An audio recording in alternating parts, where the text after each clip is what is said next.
कांग्रेस के राष्ट्रीय अध्यक्ष मल्लिकार्जुन खड़गे ने कांग्रेस वर्किंग कमेटी का ऐलान कर दिया है। सीडब्ल्यूसी यानी कि कांग्रेस वर्किंग कमेटी में 39 सदस्य शामिल किए गए हैं। इस सूची में छत्तीसगढ़ से कांग्रेस नेता और प्रदेश के गृह मंत्री ताम्रध्वज साहू का नाम भी शामिल है। प्रदेश कांग्रेस प्रभारी कुमारी शैलजा को भी सीडब्ल्यूसी में शामिल किया गया है। वहीं खड़गे की टीम में छत्तीसगढ़ से फूलो देवी को स्थायी आमंत्रित सदस्य बनाया गया है। ताम्रध्वज साहू और फूलो देवी नेताम को सीडब्ल्यूसी में जगह मिलने पर सीएम भूपेश बघेल ने बधाई दी है। वहीं ताम्रध्वज साहू और फूलो देवी नेताम ने कहा है कि उन्हें जो जिम्मेदारी सौंपी गई है उसे वो पूरी ईमानदारी के साथ निभाएंगी। राष्ट्रीय अधिवेशन कराया ना, उसका लाभ हमारे वरिष्ठ साथी को मिला। हाँ, हम सबका प्रतिनिधित्व करेंगे सीडब्ल्यूसी में। खूब बधाई, शुभकामनाएं। खड़गे जी सोनिया जी के बड़ी प्रिय पात्र हैं और उनको परमानेंट इन्वाइटी बनाया गया है। तो दोनों को, ताम्रध्वज भैया को और फूलो बहन को, दोनों को बधाई, शुभकामनाएं। सभी राष्ट्रीय नेताओं को मैं बहुत बहुत बधाई देता हूं, धन्यवाद भी देता हूं कि उन्होंने मुझे इस काबिल समझा और सीडब्ल्यूसी में मेरा नाम अंकित किया। माननीय मुख्यमंत्री भूपेश बघेल जी को भी बहुत बहुत बधाई, जो उनके सहयोग से सब संभव हुआ। शीर्ष नेतृत्व को बहुत बहुत धन्यवाद देती हूँ। आदरणीय खड़गे जी, आदरणीय सोनिया जी, आदरणीय राहुल जी, प्रियंका जी, आदरणीय भूपेश बघेल जी को, जिन्होंने सीडब्ल्यूसी में मुझे मौका दिया। निश्चित तौर पर जिस उद्देश्य से उन्होंने बनाया, हमारा कोशिश रहेगा कि हम उनके विचारों पे खरे उतरे और मैं उनको बहुत बहुत धन्यवाद और आभार। और सीडब्ल्यूसी की लिस्ट जो है वो जारी कर दी गई है। ज्यादा जानकारी के लिए रायपुर से हमारे साथ जुड़ रहे हैं associate editor Rupesh Gupta. Rupesh, CWC की लिस्ट जारी कर दी गई है, क्या कुछ जानकारी सामने निकल कर आई है? देखिए, सीडब्ल्यूसी की लिस्ट को देखा जाए तो आमतौर पर छत्तीसगढ़ से पहले मुझे याद है कि एक नाम हुआ करता था अजय जोगी का। लेकिन जोगी की जब पॉलिटिक्स खत्म हो गई और उसके बाद वो दूसरी पार्टी में चले गए, तो मुख्यमंत्री भूपेश बघेल चूंकि सीएम है और जो कांग्रेस रूलिंग स्टेट होती हैं उनके सीएम भी इसमें शामिल किए जाते हैं, इस लिहाज से वो भी शामिल होते रहे। लेकिन अब जो सीडब्ल्यूसी बनी हुई है, इससे पहले ताम्रध्वज साहू इससे पहले भी रह चुके हैं, लेकिन उस समय वो पिछड़ा, जो कांग्रेस का पिछड़ा वर्ग विंग है उसके वो राष्ट्रीय अध्यक्ष थे, इस नाते वो शामिल होते थे।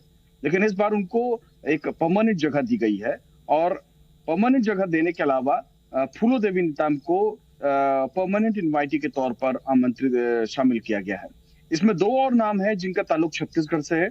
एक का जिक्र आपने किया कि छत्तीसगढ़ की जो प्रभारी है कुमारी शैलजा, उनको इसमें जगह मिली है। और दूसरा नाम है राजीव शुक्ला, जो राज्यसभा सदस्य हैं छत्तीसगढ़ के कोटे से। हालांकि छत्तीसगढ़ वो उस तरह से उनका ताल्लुक नहीं है, वो उत्तर प्रदेश के हैं, दिल्ली की पॉलिटिक्स करते हैं, लेकिन चूंकि राज्यसभा सदस्य छत्तीसगढ़ से हैं, इस नाते आप मान सकते हैं कि छत्तीसगढ़ से जो कांग्रेस से जुड़े हुए नेता हैं वो 4 हैं या कम से कम 3 तो हैं ही।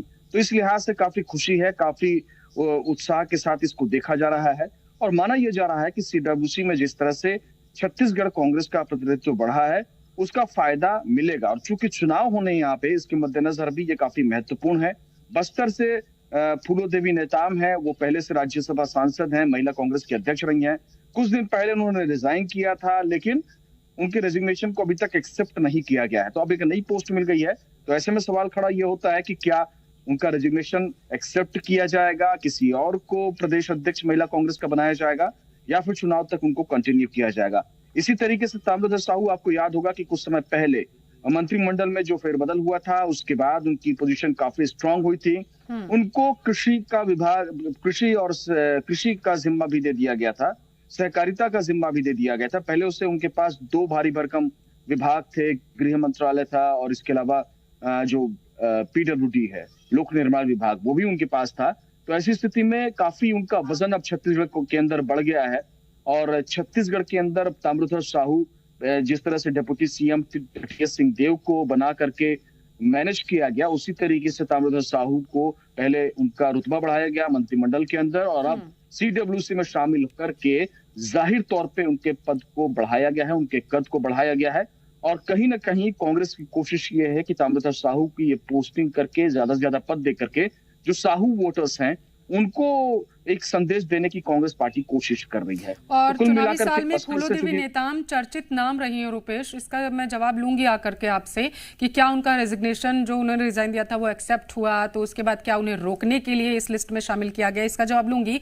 लेकिन मेरे सहयोगी भोपाल से आकाश द्विवेदी भी लगातार जुड़े हुए हैं। आकाश, किनको शामिल किया गया है CWC में और क्या कुछ अपडेट है? देखिए, 3 नाम मध्य प्रदेश से हैं। पूर्व मुख्यमंत्री दिग्विजय सिंह, इसके अलावा पूर्व मंत्री कमलेश्वर पटेल और मंदसौर से सांसद रही मीनाक्षी नटराजन को परमानेंट इनवाइटी में रखा गया है।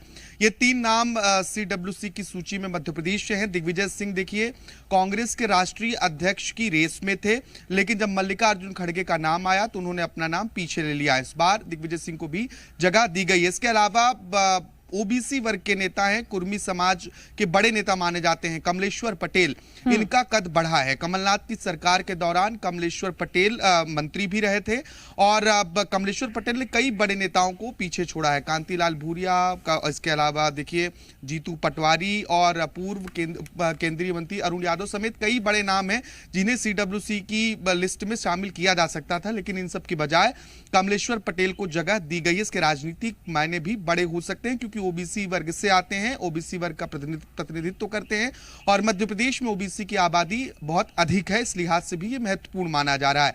मीनाक्षी नटराजन को परमानेंट एनवाईटी में रखा गया है और कमलनाथ का नाम शामिल नहीं है CWC की लिस्ट में। कांग्रेस नेताओं का ये कहना है इस मामले पर कि कमलनाथ क्योंकि प्रदेश अध्यक्ष हैं, इस लिहाज से उन्हें CWC में नहीं रखा गया है। अब दिग्विजय सिंह मध्य प्रदेश के पूर्व मुख्यमंत्री भी रह चुके हैं और कार्यकर्ताओं के बीच बेहतर समन्वय के लिए जाने जाते हैं। ऐसे में केंद्रीय नेतृत्व में प्रतिनिधित्व उन्हें मिला है तो निश्चित तौर पर कांग्रेस के जो कार्यकर्ता हैं, नेता, उनकी बात भी ठीक तरीके से पहुंच सकेगी। चुनावी लिहाज से भी ये तीनों नाम महत्वपूर्ण माने जा रहे हैं। ठीक है, बहुत शुक्रिया आपका आकाश और रुपेश तमाम जानकारी हम तक पहुंचाने के लिए। तो CWC की लिस्ट जारी कर दी गई है क्योंकि दोनों ही राज्यों में चुनाव होने हैं और दिग्गजों को साधने की कोशिश इस लिस्ट में की गई है। देखना होगा कि जिस तरीके से हर्ष का माहौल अभी दिग्गजों के चेहरे पर दिखाई दे रहा है, राज्यों में कितना होगा।